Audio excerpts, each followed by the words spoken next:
Hey, and welcome back to Elmoes Garage. Today we're going to focus on a conveyor setup for building. Not money making is the priority, but building.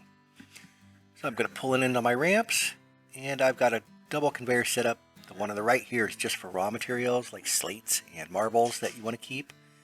And then I built a low profile drop chute here that kind of blends in with the driveway, just so it's not, so it's aesthetically pleasing.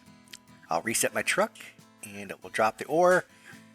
And again, this is not as efficient as mass production setups that prioritize just processing mats at a high volume for fast money making. But this lets you pick and choose, and is a slight compromise that it does have some efficiency to it. It's not very hard to do. I'm just plopping these on the conveyor really quickly, but as you can see, I now have my pick of materials and I can decide what I want to do with it. I like to keep things in the refined state and store them that way because you can always forge it later if you want forged materials. Now this gate is removable, so if I do want to mass produce, it will just push across from the middle conveyor right into the truck. But this way I can pick out, here's the refined dark slate, and I'll put it in the middle conveyor. And then some of the big pieces, I'll put the little small guys into the truck to sell, and then the bigger pieces I'll put on the right conveyor, which will go through the forge, and that will give me some ingots depending on what the project I'm working on. And this way I just pick out all the metals and either sell or forge them or save them in the current state. And now I have just a big pile of refined dark slate. Now you can use your grabber if you have one, and I'll just mass load this into the middle conveyor.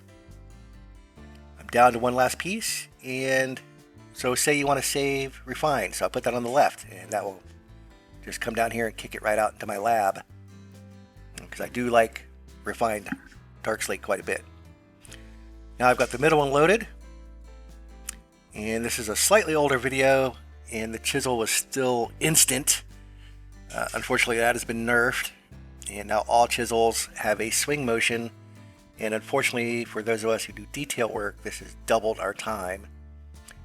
But it's probably still worth it to go through these piles and kind of cut them in half, and that way you're not going to overfill your BPs. Alright, everything looks clear.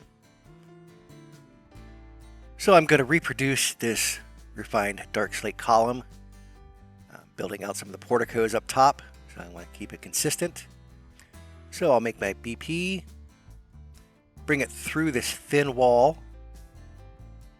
I'm going to place it, move it one, place it, move it one, place it, move it one. That way you can stack up across the conveyor, and as you can see, it's auto-filling. And so this is a great way to mass produce multiple things. I've done this with flower pots, I've done it with columns, I've done it with walls. And if you really need to get a lot of material out, this is a really efficient and good way to do it. I've just already popped out 6-7 columns. And it looks like the slate has piled up, so I'll just move these over and place them down. And then I can pop them back out. And I will shoot those up to the porticos when I'm all done. Alright, I'll move that over. That'll fill. I've still got material, so let's copy it again, place it, and then same thing. One move, one move. So now I've got multiple columns again. And this is really just a great way to if you know you need a lot of the same thing, you can just set it up. And this is actually really efficient, and you can really get things knocked out pretty quickly. And as builders, sometimes we need to do that. It's not all detail work. Alright, thank you so much, and we'll see you again next time.